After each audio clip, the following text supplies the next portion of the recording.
Hello students, last class में हमारी C4 cycle चल रही थी और C4 साइकिल के बारे में अपने कुछ स्पेसिफिक पॉइंट्स के बारे में बात की थी कि ग्लूकोज का एक मॉलिक्यूल बनने में 66 ATP वहाँ पे खर्च होती है। दूसरा ये कि C4 साइकिल में फोटो रेस्पिरेशन या फर्टिलाइजेशन इफेक्ट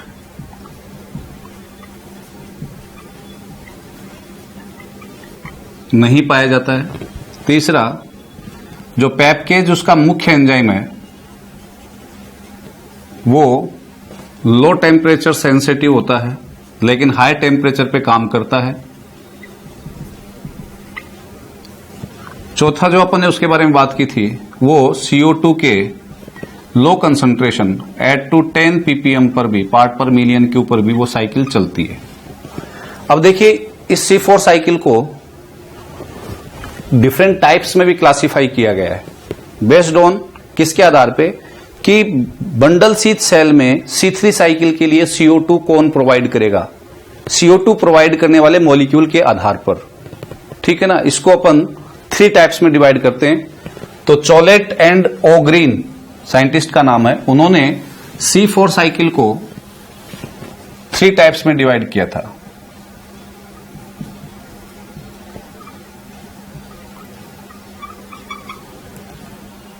और वो जो 3 टाइप उन्होंने बताए थे वो कौन कौन से थे। नंबर 1 मेज ऑब्लिक शुगर केन टाइप,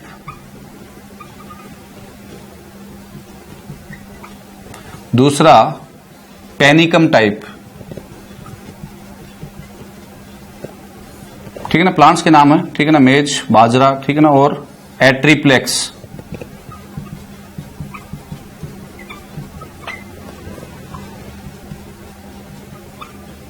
तो इसको आप यूं समझे बेटा, देखिए तीनों के लिए मैं एक जगह पे ही बता रहा हूं और ये समझना आप कि ये तो है लीफ मेसोफिल सेल और ये है बंडल शीथ सेल। ठीक है, अब ध्यान से सुनना आप। मेज वाला जो टाइप है या शुगर केन वाला जो टाइप है उसमें लीफ मेसोफिल सेल में क्या बनेगा, मेलेट 4 कार्बन प्रोडक्ट के रूप में, और इसको कहां पे ट्रांसपोर्ट कर दिया जाएगा, बंडल शीथ सेल में, जहां पे ये क्या प्रोवाइड करेगा, CO2 किसके लिए, C3 साइकिल के लिए। ठीक है ना। Malate is transported to the bundle sheath cell as a CO2 donor. Is this clear. दूसरा जो है पेनिकम टाइप, उसमें मेलेट जो है वो ट्रांसपोर्ट हुआ किसके अंदर, बंडल शीथ सेल में, लेकिन मेलेट वहां पे CO2 प्रोवाइडर नहीं है। मेलेट पहले किस में कन्वर्ट होगा बेटा, ऑक्जेलो एसिटिक एसिड में, और वो ऑक्जेलो एसिटिक एसिड CO2 क्या करेगा, प्रोवाइड करेगा किसके लिए, C3 साइकिल के लिए। कौन, ऑक्जेलो एसिटिक एसिड। यानी कि the malate is being transported to the bundle sheath cell. In bundle sheath cell the malate is being converted into the oxaloacetic acid which is giving the या providing the CO2 for the C3 cycle. Next, atriplex की अगर अपन बात करें तो यहां पे maleate जो है वो ट्रांस एमिनेशन के द्वारा एस्पार्टेट में एस्पार्टिक एसिड भी कन्वर्ट होगा, और एस्पार्टेट ट्रांसपोर्ट होगा किसको, बंडल शीथ सेल को। ये देखो यहां पे डिफरेंस जो आ रहा है वो ध्यान रखना, एस्पार्टेट, और ये एस्पार्टेट यहां जाकर के किस में कन्वर्ट होगा, मेलेट में, और मेलेट क्या देगा, CO2। तो in case of the atriplex type, aspartate is being transported to the bundle sheath cell, not the malate। और aspartate वहां पे जाकर के किसमें कन्वर्ट हो रहा है, मेलेट में, और फिर वो क्या दे रहा है, CO2। तो that kind of the C4 cycle will be called the atriplex type. हाँ, C4 सब में क्यों है, क्योंकि मेलेट जो लीफ मेसोफिल सेल में पहला स्टेबल प्रोडक्ट बन रहा है, यहां मेलेट और यहां पे aspartate, सब कितने कार्बन वाले हैं, 4 कार्बन वाले हैं। Is this clear. That's why ये साइकिल क्या है, C4 साइकिल। ठीक है। अब देखिए डार्क रिएक्शन का एक नेक्स्ट रूप और ले रहे हैं अपन, और वो है CAM साइकिल, या उसी को अपन बोलते हैं क्रेजुएलियन एसिड मेटाबॉलिज्म कटाबोलिज्म, अंडरलाइन किया मैंने CAM, ठीक है। दिस साइकिल, ये जो साइकिल थी इसको डिस्कवर किया था, डिस्कवर्ड बाई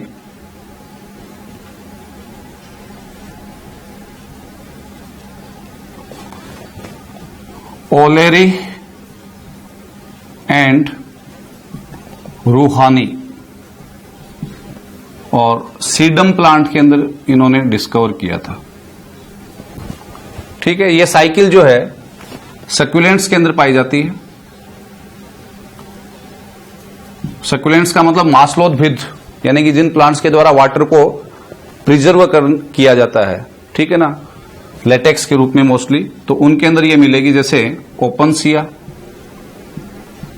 जीरोफाइट्स है मोस्टली ये, ठीक है ना, ब्रायोफिलम, कैलेंचोय, एट्रिप्लेक्स की भी कुछ जातियों के अंदर आपको ये मिलेगा। एलोवेरा का नाम सुना होगा आपने, ठीक है ना, जिनकी भी मोस्टली मासल यानी कि फ्लेसी जो पर्टिकुलर क्या है स्टेम होते हैं वहां पे। Pineapple,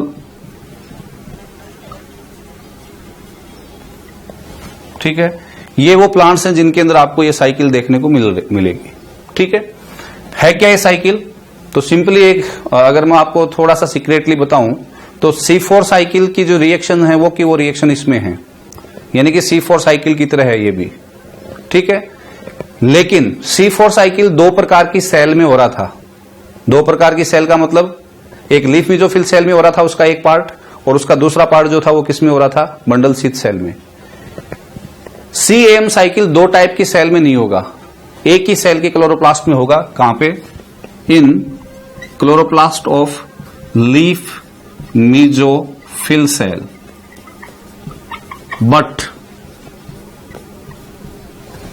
but reaction will happen in the two phases of the time। जो रिएक्शंस होंगी वो समय की दो पदों में होंगी, यानी कि नाइट एंड डे, यानी कि कंप्लीट साइकिल जो है वो दो पर्टिकुलर टाइम पीरियड में कंप्लीट होगी, नाइट और डे, ठीक है ना। और नाइट और डे में आपको क्या समझना है कि C4 प्लांट्स के अंदर जो स्टेप्स लीफ मेसोफिल सेल में हो रहे थे वो इन प्लांट्स के अंदर कब होंगे? नाइट में, इन प्लांट्स में, यानी कि CM साइकिल में वो स्टेप कब होंगे? नाइट में। और जो बंडल शीथ सेल में हो रहे थे वो कब होंगे? डे टाइम में। इसका राज क्या है? इन प्लांट्स के अंदर फोटोसिंथेसिस की प्रोसेस स्टार्ट ही होती है नाइट में। क्यों? क्योंकि जिन भी प्लांट्स के मैं नाम लिख रहा हूं ये प्लांट वो हैं जिनको आप क्रेजुलेसी फैमिली या सक्यूलेंट प्लांट्स बोलते हैं। इन प्लांट्स के अंदर जो स्टोमेटा का टाइप है वो scoto active type of the stomata पाए जाते हैं। स्कोटो एक्टिव का मतलब बेटा, जिन प्लांट्स में स्टोमेटा कब ओपन होते हो? एट नाइट,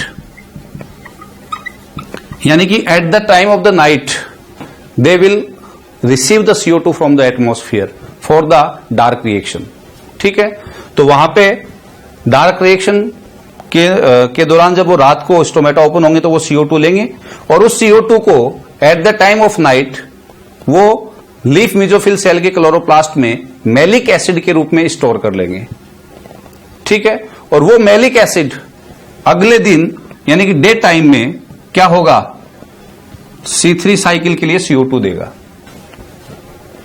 बात क्लियर हो गई होगी कि समय के दो पदों में हो रहा है। अब मैलिक एसिड C4 प्लांट्स में कहां बन रहा था? लीफ मेसोफिल सेल में।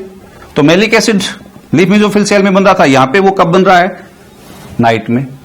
तो यहां दोनों में अंतर जो मैं बता रहा हूं, पकड़ने वाली चीज कि रिएक्शन सेम कर देना, आप डायग्राम भी सेम बनाएंगे अपन, बस अंतर क्या करेंगे कि वहां पे सेल के दो टाइप लिख रहे थे, यहां पे समय के दो हिस्से अपन टाइप लिखेंगे, ठीक है। कैसे? देखिए,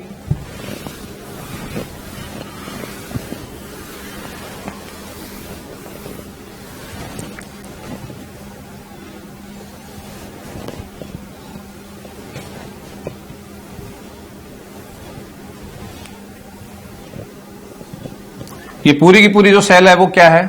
लीफ मेसोफिल सेल, ठीक है। और इस लीफ मेसोफिल सेल में होने वाली घटनाओं को अपन 2 फेजेज में डिवाइड कर रहे हैं। वो रिएक्शंस जो कब हो रही हैं, नाइट, ये चंदा मामा, ठीक है, और ये डे।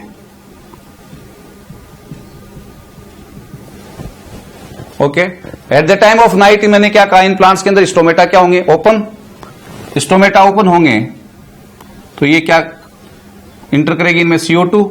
इस CO2 को इनके अंदर कौन ग्रहण करेगा, कौन रिसीव करेगा, PEP। Is this clear? अगर C4 प्लांट्स के केस में देखें तो ये घटना कहां पे हो रही थी, लीफ मेसोफिल सेल में। एंजाइम यहां पे भी कौन होगा, मुख्य एंजाइम इनका भी पेप्टेज होगा। प्रोडक्ट के रूप में क्या बनेगा बेटा, ऑक्जेलो acetic acid which will be converted into the malic acid. ठीक है, ये मैलिक एसिड किस में इंटर करेगा, ये रात को बन गया, मैलिक एसिड के रूप में CO2 को स्टोर करके रख लिया गया है। अब ये अगले दिन डे टाइम में ये मैलिक एसिड क्या रिलीज करेगा, CO2, जो किस में इंटर कर जाएगी, C3 साइकिल में। ठीक है, दूसरी ओर इस मैलिक एसिड से क्या बनेगा, पायरुविक एसिड। ठीक है, वही चीजें यहां पे भी ध्यान में होगा, NADPH2 यहां पे खर्च हुआ था, यहां पे बन जाएगा। ठीक है ना, ये pyruvic acid at the time of night, वापस मैं कहां आ गया हूं, नाइट, एट दिन में बन गया, at the time of night ये पायरुविक एसिड वही 2 ATP खर्च करके वापस किस में कन्वर्ट हो जाएगा, फॉस्फोइनोल पायरेट के अंदर। यहां पे क्या हुआ है, रिएक्शन पूरी दिखा दो, ये क्या हुआ है यहां पे, NADPH2 किस में कन्वर्ट हुआ, NADP में, और यहां पे वापस क्या हो गया, NADP कन्वर्ट हो गया किसमें, NADPH2 में। Is this clear? C4 cycle के अंदर यहां पे इन रिएक्शन को मैं कैसे दिखा रहा था, यहां पे क्या लिख रहा था, लीफ मेसोफिल सेल, और यहां पे क्या लिख रहा था, बंडल शीथ सेल। और अभी मैंने क्या कर दिया, सेल एक ही है लीफ मेसोफिल सेल, लेकिन समय के 2 भागों में उसमें ये स्टेप्स हो रही है। तो इसका मतलब CAM प्लांट्स जो होंगे उनमें भी ध्यान से सुनिए, CO2 के 2 एक्सेप्टर होंगे, पहला कौन, फॉस्फोइनोल पायरेट, और दूसरा कौन, यहां पे कौन, RUBP C3 साइकिल के लिए। यहां पे भी 2 प्रकार के एंजाइम उपस्थित होंगे, पेप्केज और रुबिस्को, एक ही सेल के क्लोरोप्लास्ट में। देखिए, एक ही सेल के यानी लीफ मेसोफिल सेल के क्लोरोप्लास्ट के पास ही दोनों हैं। तीसरी चीज और ध्यान से सुनिए, इनमें भी फोटो रेस्पिरेशन नहीं होगा, CO2 फर्टिलाइजेशन इफेक्ट नहीं मिलेगा आपको, यानी कि फोटो रेस्पिरेशन नहीं होगा। Is this clear? तो इसका मतलब ये भी अपने आप में एक प्रोग्रेसिव और बेटर रिएक्शन है। यहां पे भी ग्लूकोज का एक मॉलिक्यूल बनाने के लिए कितनी ATP खर्च होंगी, 66 ATP। ठीक है, और अगली बात सुनिए, CAM साइकिल ट्रांसपिरेशन रेशियो के आधार पे देखा जाए तो सबसे बेस्ट साइकिल है। यानी कि यहां पे जो फोटोसिंथेटिक और ट्रांसपिरेशन रेशियो का निकालें अपन, तो ये 50-100, यानी कि ग्लूकोज का एक मॉलिक्यूल बनने के लिए रिक्वायर्ड जो CO2 है उसको एक्सेप्ट करने के समय में 50 से 100 मॉलिक्यूल निकलते हैं किसके, वाटर के वेपर के रूप में। जबकि C3 प्लांट्स के अंदर वो रेशियो बहुत ज्यादा होता है, लगभग 500 से 1000 मॉलिक्यूल वाटर के निकलते हैं एक ग्लूकोज का मॉलिक्यूल बनने के लिए, रिक्वायर्ड CO2 को एक्सेप्ट करने के लिए। और इन केस ऑफ अगर अपन बात करें C4 प्लांट्स की, तो वो है 300 से 400 या 200 से 300 वाटर मॉलिक्यूल निकलते हैं। तो ट्रांसपिरेशन रेशियो सबसे कम है किसका, CAM प्लांट्स का। क्लियर हो गई? ऑलेरी एंड रोहानी ने इसको डिस्कवर किया था। ये समय के 2 विभिन्न पार्ट्स में होती है। इन प्लांट्स में जिनमें ये CAM साइकिल पाई जाती है उनके अंदर स्टोमेटा जो है वो कैसे होते हैं, स्कोटो एक्टिव होते हैं, at the time of night वो ओपन होते हैं। At the time of night जब CO2 स्टोमेटा ओपन होंगे तो CO2 को एक्सेप्ट किया जाएगा। ठीक है ना, बंडल लीफ मेसोफिल सेल में PEP जो है पेप्केज की उपस्थिति में रात्रि के समय क्या बना लेगा, malic acid. At the time of day ये मैलिक एसिड क्या होगा, डीकार्बोक्सिलेशन के द्वारा डीकार्बोक्सिलेज एंजाइम की प्रेजेंस में क्या देगा, CO2, और वो CO2 डे टाइम में किस में एंटर कर जाएगी, C3 साइकिल में, और C3 साइकिल के थ्रू क्या बना देगी, glucose. Is this clear? Hello students, अब हम टॉपिक जो ले रहे हैं वो है फोटो रेस्पिरेशन, ठीक है ना। डार्क रिएक्शन के जितने भी पार्ट थे C3, C4 और CM साइकिल वो अपन कंप्लीट कर चुके हैं। तो अब नेक्स्ट टॉपिक जो अपना है वो है फोटो रेस्पिरेशन, यानी कि रेस्पिरेटरी प्रोसेस और we can say the oxidation process which is happening during the photosynthesis, ठीक है ना। फोटोसिंथेसिस के दौरान होने वाली ऑक्सीडेटिव प्रोसेस, और इसके पीछे भी मैंने रीजन बताया था कि ऐसा रुबिस्को की ड्यूल नेचर के कारण होता है, और रुबिस्को जो है वो मुख्य एंजाइम की भूमिका निभा रहा है किसके अंदर, C3 प्लांट्स के अंदर। So this cycle which is called the photo respiration occurs in case of the C3 plants only. C3 plants के केस में ये पाई जाती है। This cycle is also known as C2 cycle, इसको C2 साइकिल भी कहा जाता है। और C2 साइकिल इसलिए कहा जाता है क्योंकि इसके अंदर जो पहला स्टेबल प्रोडक्ट बनता है वो ग्लाइकोलेट बनता है। तो C2 साइकिल या ग्लाइकोलेट साइकिल भी इसको अपन बोलते हैं, ठीक है। This is also called PCO, PCO भी इसको कहते हैं। PCO साइकिल का मतलब क्या है, फोटोसिंथेटिक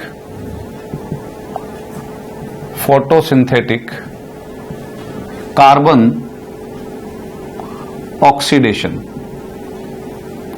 फोटोसिंथेटिक कार्बन ऑक्सीडेशन यानी कि फोटोसिंथेटिक प्रोसेस के अंदर जो कार्बन युक्त प्रोडक्ट जिसका नाम राइबुलोज 1,5 डाइफॉस्फेट है वो भाग लेता है और CO2 को जोड़ करके ग्लूकोज बनाने वाला होता है, उसका ऑक्सीडेशन होता है इसमें। यानी कि वो CO2 को नहीं जोड़ करके उसके साथ CO2 न जोड़ करके ऑक्सीजन उसका क्या करती है, ऑक्सीडेशन करती है उस कार्बन का। That's why this is called the photosynthetic carbon oxidation, ठीक है। This is also called destroying cycle.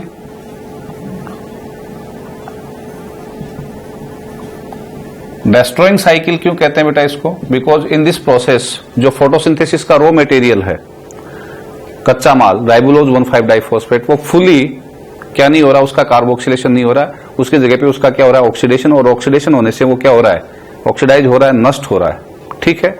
लेकिन उसका कोई बेनिफिट अपने को नहीं मिल रहा है। कोई भी सबस्ट्रेट जब ऑक्सीडाइज हो तो उससे अपने को क्या मिलना चाहिए, एनर्जी मिलनी चाहिए। फिर जैसे रेस्पिरेशन में अपने पढ़ा था ग्लूकोज का मॉलिक्यूल ऑक्सीडाइज हो रहा था तो 38 ATP दे रहा था एक मॉलिक्यूल, लेकिन यहाँ पे राइबुलोज 1,5 डाइफॉस्फेट मॉलिक्यूल्स का फोटो रेस्पिरेशन या C2 साइकिल के अंदर जब ऑक्सीडेशन होगा रुबिस्को एंजाइम की ड्यूल नेचर के कारण, यानी कि ऑक्सीजनेज प्रवृत्ति जो दूसरी प्रवृत्ति है उसके कारण, तो उसमें ATP का सिंथेसिस और NADPH2 का सिंथेसिस नहीं होगा। तो इसका मतलब देयर इज अपन ये कह सकते हैं नाइदर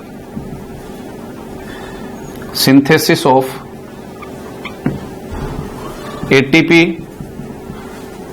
and NADPH2 nor, ये इंपॉर्टेंट है, nor the synthesis of sugar, और सुगर का भी सिंथेसिस नहीं होता है। That's why this is called destroying cycle, और in other words we can say wasteful cycle। Waste cycle है इसमें, क्योंकि कोई प्रोडक्टिविटी नहीं हो रही है, कोई भी चीज न तो शुगर बन रही है और न ही रेस्पिरेशन की तरह, क्योंकि रेस्पिरेशन है लेकिन रेस्पिरेशन की तरह ऑक्सीडेशन प्रोसेस की तरह ATP और NADPH2 की फॉर्मेशन भी नहीं हो रही है। तो वेस्टफुल रिएक्शन भी अपन इसको कहते हैं, ठीक है। In this cycle near about 25% theoretically क्या होता है, रॉ मटेरियल जो है या कार्बन का लॉस होता है, जो आप साइकिल के तहत अपन देखेंगे तो आपको समझ में आ जाएगा। रॉ मटेरियल कच्चा माल किसका, फोटोसिंथेसिस का, वो डिस्ट्रॉय हो रहा है, वेस्ट हो रहा है। दैट्स व्हाई इसको अपन क्या बोल रहे हैं, वेस्टफुल रिएक्शन अपन इसको कह रहे हैं, ठीक है।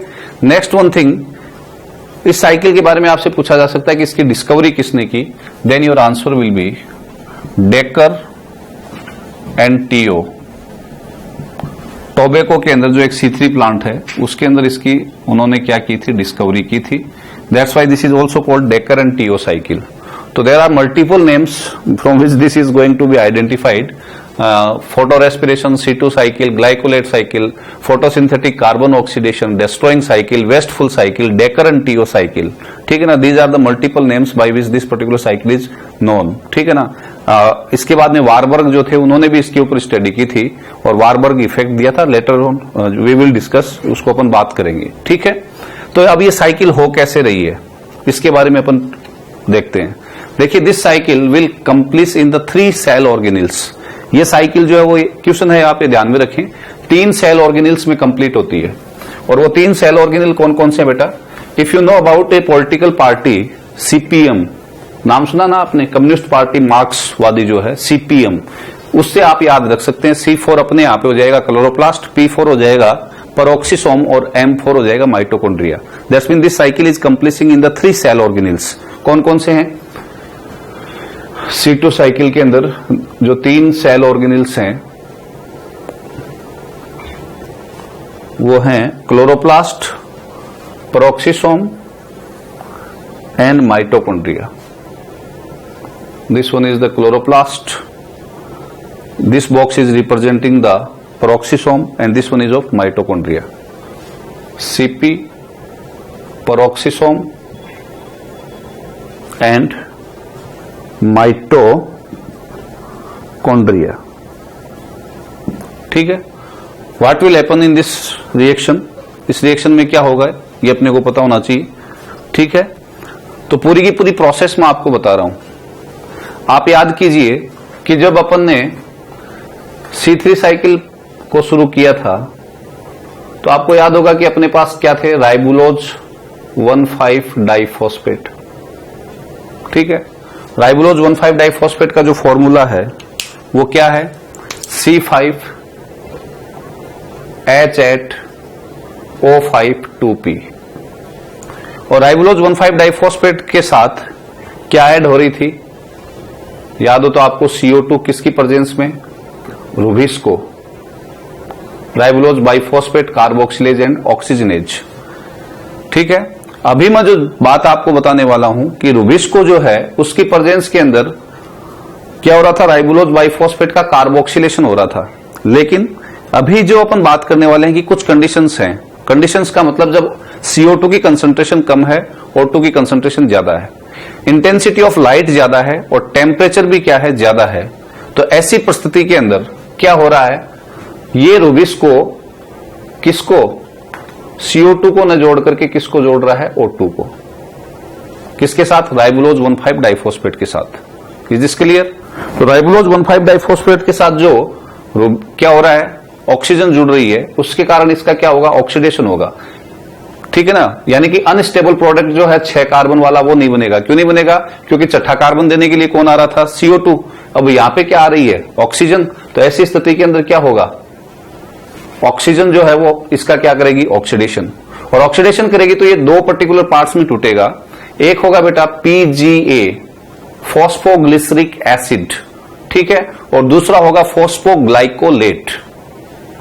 ये हो गया अपना phosphoglyceric acid COH, CHOH, CS2OH। What is this? PGA, 3 carbon product. ठीक है, और दूसरा जो प्रोडक्ट बन रहा है वो क्या बन रहा है? फॉस्फोग्लाइकोलेट, जिसको मैं शॉर्ट में यू लिख देता हूं C2H3O3P। What is this? Phosphoglycolate, phosphoglycolate. ठीक है, this is the product which is going to be form. अब ये जो फॉस्फोग्लाइकोलेट है ये फॉस्फेटेज एंजाइम की प्रेजेंस में किस में कन्वर्ट होगा? ग्लाइकोलेट में। और वो ग्लाइकोलेट जो है वो पहला स्टेबल प्रोडक्ट है इसका, इसलिए इसको अपन क्या कह रहे हैं? देखिए मैंने यहां पे एक हाइड्रोजन बढ़ाया है, तो आपको पहले बताया हुआ है कि जब फॉस्फेट निकलेगा तो हाइड्रोजन बढ़ जाएगा। तो देखिए C2H3O3 से क्या हो जाएगा? C2H4O3। And what is this? This is glycolate. क्या है ये? ग्लाइकोलेट। और ये कितने कार्बन वाला है बेटा? देखिए 2 कार्बन वाला। तो इसलिए इस साइकिल को अपन क्या बोल रहे हैं? C2 साइकिल या ग्लाइकोलेट मेटाबॉलिज्म। ये ग्लाइकोलेट कहां बना है? क्लोरोप्लास्ट में। Now this glycolate will inter into the peroxisome. ये कहां इंटर करेगा? पेरोक्सिसोम में। ये लीजिए C2H4O3। What is this? Glycolate.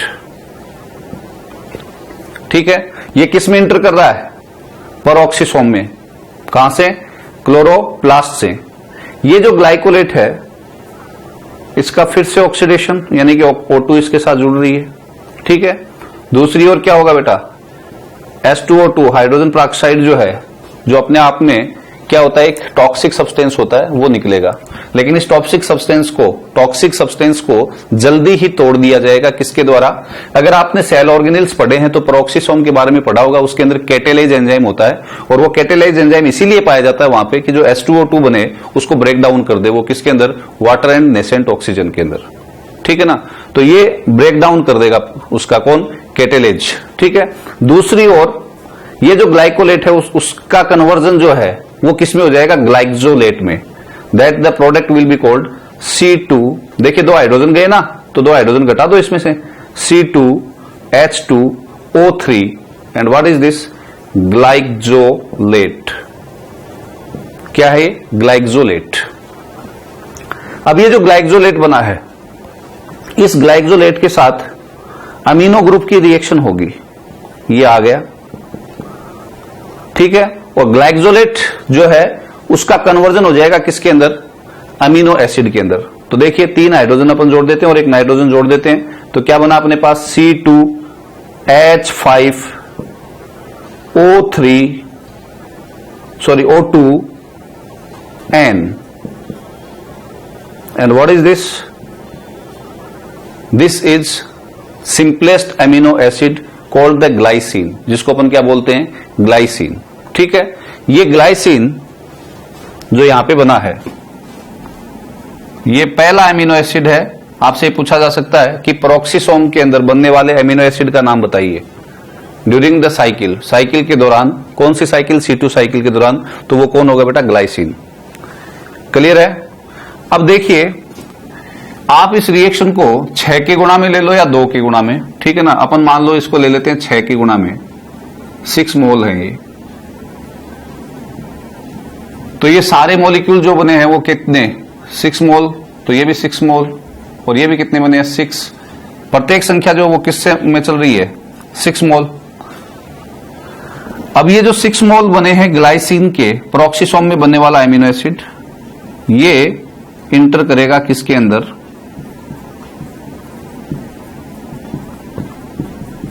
In case of mitochondria, ठीक है। और माइटोकॉन्ड्रिया के अंदर ये 6 मोल किसके? ग्लाइसिन के जो हैं उनका डीकार्बोक्सिलेशन होगा, जिससे क्या निकलेगी? CO2, ठीक है। 6 मॉलिक्यूल हैं तो इनसे निकलने वाली जो CO2 होगी वो 3 CO2 मॉलिक्यूल्स निकलेंगे, प्लस ध्यान रखें 3 मॉलिक्यूल्स ऑफ अमीनो ग्रुप जो है वो निकलेंगे, प्लस 3 मॉलिक्यूल जो हैं NADP के रिडक्ट होंगे किसमें? NADPH2 में। क्लियर है? यानी कि 6 मॉलिक्यूल किसके हैं? C2H5O2N के। क्लियर है? 2 मॉलिक्यूल के गुणा में लोगे तो ये संख्या कितनी हो जाएगी? 1-1 सबकी। अदरवाइज ये कितने? 6 की संख्या में ले रहे हो तो प्रत्येक 2 से 1-1 निकलेंगे, तो 6 से कितने कितने निकल जाएंगे? 3 molecule CO2, 3 molecule NH2, 3 molecule NAD का रिडक्शन हो जाएगा किसके अंदर? NADH2 में। और अपने को टोटल अब जो प्रोडक्ट मिलेगा वो मिलेगा सीरीन, जो दूसरा अमीनो एसिड है जो माइटोकॉन्ड्रिया में बन रहा है। जो प्रोडक्ट मिलेगा वो क्या मिलेगा? सीरीन। और उसका जो फॉर्मूला होगा वो होगा C3H7, अभी मैं बता दूंगा कैसे, O3N। What is this? Serine. Serine में कितने कार्बन है बेटा? 3। तो इसके 3 मॉलिक्यूल बनेंगे। आप पूछ सकते हैं 6 क्यों नहीं बनेंगे? क्योंकि देखिए 6 में कितने कार्बन है बेटा? 6 दूनी 12 और 3 9, और 3 कार्बन किस में निकल गए? CO2 में। जो सीरीन है वो कितने कार्बन वाला अमीनो एसिड है? 3 कार्बन वाला, जबकि ग्लाइसिन कितने वाला है? 2 कार्बन वाला, ठीक है ना। तो यहां पे डिकार्बोक्सिलेशन तो हो गया रेस्पिरेशन की तरह, जिसमें CO2 निकल रही है, लेकिन एक कार्बन कम हो गया यहां पे। और ये लॉस ऑफ कार्बन जो है ना वही अपने आप में क्या है, इसीलिए तो इसको अपन क्या बोल रहे हैं? Photosynthetic carbon oxidation. अब ये जो सीरीन बना है यहां से, ये सीरीन कहां पे इंटर करेगा? This serine will enter in the, ये इंटर कर रहा है कहां पे? वापस पेरोक्सिसोम में। Serine is reentering in the peroxisome, where जो सीरीन अमीनो एसिड है उससे जो अमीनो ग्रुप है वो क्या होगा? रिलीज होगा, ठीक है। और अमीनो ग्रुप जो है वो रिलीज हो जाएगा, तो प्रोडक्ट के रूप में अपने को हाइड्रोक्सी पायरुवेट मिलेगा। C3 अमीनो ग्रुप जा रहा है, तो देखिए 3 हाइड्रोजन यहां पे आप निकाल रहे हैं, तो H3O, ठीक है ना, हाइड्रोक्सी पायरेट है तो ऑक्सीजन यहां पे क्या हो रहा है, जुड़ रहा है, O4। प्रोडक्ट का नाम क्या है, हाइड्रोक्सी पायरुवेट। और ये हाइड्रोक्सी पायरुवेट बनाने के लिए वाटर कहां से आया, H2O2 अभी थोड़ी देर पहले बताया था कैटेलेज की उपस्थिति में क्या हो रहा है, टूट रहा है। अब ये जो हाइड्रोक्सी पायरुवेट है, यहां पे आपने NaDH2 बनाया था, यहां पे इसका रिडक्शन होगा हाइड्रोक्सी पायरुवेट का, NaDH2 खर्च हो जाएगी, NaDH2 कन्वर्ट हो गई किसमें, NAD+ में, इसलिए न बना है न खर्च हुआ है। इसीलिए मैंने कहा था इसमें कोई भी लाभ नहीं हो रहा अपने को एनर्जी का, क्योंकि जो बना था वो खर्च हो रहा है यहां पे। तो ये जो हाइड्रोक्सी पायरुवेट है, इसका रिडक्शन जब होगा तो this will be converted into the glycerate C3H6O4। What is this, glycerate, and this glycerate will enter in the where this is going to be enter in the, किस में inter हो गया, वापस क्लोरोप्लास्ट में। और ये ग्लिसरेट एटीपी को खर्च करके फॉस्फेट निकलेगा।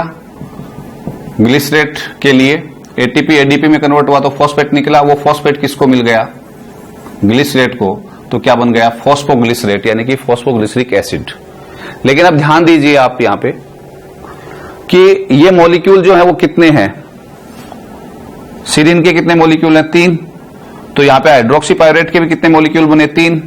ग्लिसरेट के भी कितने मॉलिक्यूल बने, 3। तो फॉस्फोग्लिसरेट के भी कितने मॉलिक्यूल बनेंगे, 3। आप समझ पा रहे हैं इस बात को, तो ध्यान देना। पहले जब टूटा था तो ये कितने मॉलिक्यूल बने थे, 6, और अब कितने बने हैं, 3 और बन गए वापस साइकिल के लास्ट के अंदर। तो टोटल फॉस्फोग्लिसरिक एसिड कितने बने, 9। अगर ये C3 साइकिल चल रही होती तो 6 मॉलिक्यूल RUBP के कितने PGA देते, याद है, 12, ठीक है ना। 9 कैसे हुए, 9 कैसे हुए, तो समझ गए ना आप कि राइबोलोज 1,5 डाइफॉस्फेट के 6 मॉलिक्यूल हैं जो O2 की प्रेजेंस में, रुबिस्को की प्रेजेंस में टूट रहे हैं, और 6 मॉलिक्यूल तो किसके बना रहे हैं, PGA के, और 6 मॉलिक्यूल किसके बना रहे हैं, फॉस्फोग्लाइकोलेट के। Is this clear. अब ये 6 मॉलिक्यूल तो ऑलरेडी बने हुए पड़े हैं। अब इधर आइए, फॉस्फोग्लाइकोलेट के ये जो 6 मॉलिक्यूल हैं, ये सीक्वेंस वाइज इन प्रोडक्ट्स में कन्वर्ट होते जा रहे हैं, और यहां तक ये कितने मॉलिक्यूल हैं बेटा, 6 मॉलिक्यूल हैं। लेकिन यहां पे क्या निकल गई, CO2, और 2 कार्बन वाले की जगह पे कितने कार्बन वाला प्रोडक्ट बना, 3 कार्बन वाला। तो 6 दूनी 12 कार्बन से अपने को 3 3 9 कार्बन, यानी 3 मॉलिक्यूल तो किसके मिल गए, सीरीन के। 12 कार्बन क्यों नहीं मिले, क्योंकि 3 मॉलिक्यूल किसके निकल गए, CO2 के। अब ये 3 मॉलिक्यूल जो है सीरीन के, ये किस में कन्वर्ट हुए, हाइड्रोक्सी पायरुवेट में, एंड देन ग्लिसरेट में। और ग्लिसरेट कहां पे इंटर हुआ, 3 मॉलिक्यूल ग्लिसरेट के वापस कहां पे आ गए,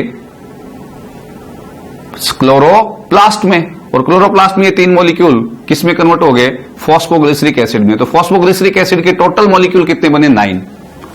अगर ये प्रोसेस C3 साइकिल होती तो राइबोलोज 1,5 डाइफॉस्फेट से आपको कितने PGA मिलते, 12 है। और इस प्रोसीजर के द्वारा कितने मिले हैं, जब फोटो रेस्पिरेशन हो रहा है तो उसमें कितने मिले, 9। बल्कि साथ में आपकी क्या खर्च हुई है, ATP भी, इसलिए मैं इसको डेस्ट्रॉइंग साइकिल कह रहा हूं। क्या एनर्जी बनी इसके अंदर, नहीं बनी। क्या शुगर बना इसमें, नहीं बना। और राइबोलोज 1,5 डाइफॉस्फेट से 6 मॉलिक्यूल से जो 12 मॉलिक्यूल PGA के बनने चाहिए थे, उसकी जगह पे कितने बने हैं, 9। तो लॉस कितने का हुआ, अरे ऑन द प्लेस ऑफ 12 कितने बने हैं, 9। तो 9/12 into 100, what will become this, 25%। और यही मैंने शुरू में आपको कहा था कि थ्योरेटिकली, प्रैक्टिकली ये माना जाता है कि 10% ही होता है लॉस, लेकिन थ्योरेटिकली अगर अपन ये देखें तो how much the loss is going on, how much this loss is going on, 25%। Is this clear. एक बार फिर से मैं इस साइकिल को रिपीट कर रहा हूं कि ये जो साइकिल है C2 साइकिल, इस C2 साइकिल के अंदर क्या स्टेप्स हो रहे हैं, पहले तो आपको ये ध्यान में रखना है कि ये फोटो रेस्पिरेशन है। और ये क्यों होता है, this is happening due to the dual nature of rubisco, rubisco की द्वैत प्रकृति के कारण। ये एक ऐसा एंजाइम है जो CO2 की लो कंसंट्रेशन और O2 की हाई कंसंट्रेशन, नंबर 1 जो फेवर इसको कंडीशन फेवर कर रही है, number 2 high intensity of the light, और नंबर 3 हाई टेम्परेचर। ये 3 कंडीशन जब होंगी तो C3 प्लांट्स के अंदर ये रुबिस्को CO2 को न जोड़ करके किसके साथ, RUBP के साथ, यानी कि राइबोलोज 1,5 डाइफॉस्फेट के साथ किसको जोड़ता है, ऑक्सीजन को। और वो ऑक्सीजन इसका क्या करती है, ऑक्सीडेशन, यानी कि इसको तोड़ेगी, किसको, राइबोलोज 1,5 डाइफॉस्फेट को। और एक मॉलिक्यूल राइबोलोज 1,5 डाइफॉस्फेट का, एक मॉलिक्यूल किस में टूटेगा, PGA में, और एक मॉलिक्यूल किस में टूटेगा, फॉस्फोग्लाइकोलेट में। तो 6 मॉलिक्यूल किस में टूटेंगे, 6 मॉलिक्यूल किसके, PGA के, और 6 मॉलिक्यूल किसके, फॉस्फोग्लाइकोलेट के। फॉस्फोग्लाइकोलेट फॉस्फेटेज एंजाइम की उपस्थिति में किस में कन्वर्ट होगा, ग्लाइकोलेट में, यानी कि फॉस्फेट निकल जाएगा। तो C2H3O3 की जगह पे क्या हो जाएगा, C2H4O3, क्योंकि फॉस्फेट गया तो हाइड्रोजन आ गया। ये ग्लाइकोलेट कहां पे आ गया, क्लोरोप्लास्ट से कहां पे, प्रोक्सिसोम में। प्रोक्सिसोम के अंदर इसका पुनः ऑक्सीडेशन हो रहा है O2 की प्रेजेंस में, और ग्लाइकोलेट किस में कन्वर्ट हो रहा है, ग्लाइक्सोलेट में, C2H2O3 ग्लाइक्सोलेट, GLYXOLAT। यहां पे इस प्रोसेस के दौरान एक टॉक्सिक सब्सटेंस भी बनता है जिसका नाम क्या है, H2O2, जो कैटेलेज एंजाइम की उपस्थिति में टूटेगा, क्योंकि प्रोक्सिसोम के पास वो एंजाइम होता है। क्लियर है। अब देखिए ये जो ग्लाइक्सोलेट है इसका एमिनेशन होगा, एमिनेशन की प्रोसेस में किस में कन्वर्ट हो जाएगा, this will be converted into the glycine. किसके अंदर, what is this, glycine. And this glycine will enter from the peroxisome to the where, mitochondria। Glycine कितने कार्बन वाला एमिनो एसिड है, 2 कार्बन वाला। कितने मॉलिक्यूल हैं इसके आपके पास, 6 molecule. 6 molecules of the glycine कहां पे आ गए, माइटोकॉन्ड्रिया में। और वो 6 मॉलिक्यूल्स जो उनके पास टोटल कार्बन कितने हुए बेटा, एक मॉलिक्यूल के पास 2 है, तो 6 के पास कितने हुए, 12 है। 12 मॉलिक्यूल्स जो हैं उनसे आपको 3 मॉलिक्यूल्स 3 कार्बन वाले सीरीन के मिल जाएंगे, और 3 CO2 इस रिएक्शन में निकल जाएंगी। अब ये जो सीरीन बना, तो माइटोकॉन्ड्रिया में बनने वाला एमिनो एसिड कौन सा है, serine, during the C2 cycle और the photo respiration. Serine will enter in the peroxisome where deamination will happen, due to that what will form, हाइड्रोक्सीपायोरेट। इस हाइड्रोक्सीपायोरेट बनने के लिए H2O2 का जो ब्रेकडाउन होगा उससे आपको H और OH जो मॉलिक्यूल्स हैं, यानी कि हाइड्रोक्सिल ग्रुप मिलेगा, और उससे क्या बन जाएगा, hydroxy pyruvate. This hydroxy pyruvate will be converted into the glycerate by the reduction. NADH2 है वो NAD में कन्वर्ट होगी और वो हाइड्रोजन देगा इसको, जिससे इसका रिडक्शन होगा, और प्रोडक्ट के रूप में आपको क्या मिलेगा, glycerate. This glycerate will enter in the again chloroplast. कितने मॉलिक्यूल, 3 मॉलिक्यूल, जो 3 ATP को खर्च करेंगे, प्रत्येक मॉलिक्यूल 1 ATP को, तो प्रत्येक एक को एक फॉस्फेट मिल जाएगा, वापस क्या बन जाएगा, फॉस्फोग्लिसरिक एसिड, जिसको फॉर्मूले के रूप में अगर अपन रिप्रेजेंट करना चाहें तो क्या हो जाएगा इसका, देखिए फॉस्फेट आ रहा तो हाइड्रोजन चला जाएगा, तो इसमें से एक हाइड्रोजन कम कर दो, C3H5O4P। कितने फॉस्फोग्लिसरिक एसिड मिले टोटल, 6 + 3 9, किसके स्थान पे, 12 के स्थान पे। तो बताइए कि कार्बन का ऑक्सीडेशन हो रहा है या नहीं हो रहा है। बताइए कि जो रॉ मटेरियल है फोटोसिंथेसिस का, C3 साइकिल का, उसके अंदर मात्रा में कमी आ रही है या नहीं आ रही है। बताइए क्या इसमें एनर्जी खर्च हो रही है या नहीं हो रही है। बताइए क्या इसमें शुगर बन रही है। बताइए क्या इसमें ATP और NADPH2 बन रहे हैं। That's why this is called the destroying और द वेस्ट फुल साइकिल। ठीक है। और इसकी स्टडी करने के बाद में फिर वारबर्ग जो थे उन्होंने कहा, जो वारबर्ग इफेक्ट दिया, क्या बताया उन्होंने, वारबर्ग इफेक्ट का मतलब इसका कंक्लूजन है, in the higher concentration of the oxygen, oxygen की उच्च सांद्रता पर, ठीक है ना, oxidation of the raw material of the photosynthesis और the carbon is called the Warburg effect. यानी कि प्लांट के लीफ में, मेसोफिल सेल्स में, C3 प्लांट्स में O2 की बढ़ने वाली सांद्रता के साथ कार्बन का ऑक्सीडेशन प्रारंभ होना क्या कहलाता है, वारबर्ग इफेक्ट, जिसमें उन्होंने कहा कि O2 CO2 के लिए कंपिटिटिव इनहिबिटर का काम करती है। यानी कि बढ़ती हुई O2 की सांद्रता CO2 को कंपटीशन से हटाएगी रुबिस्को के साथ क्रिया करने में। Is this clear? Thank you very much.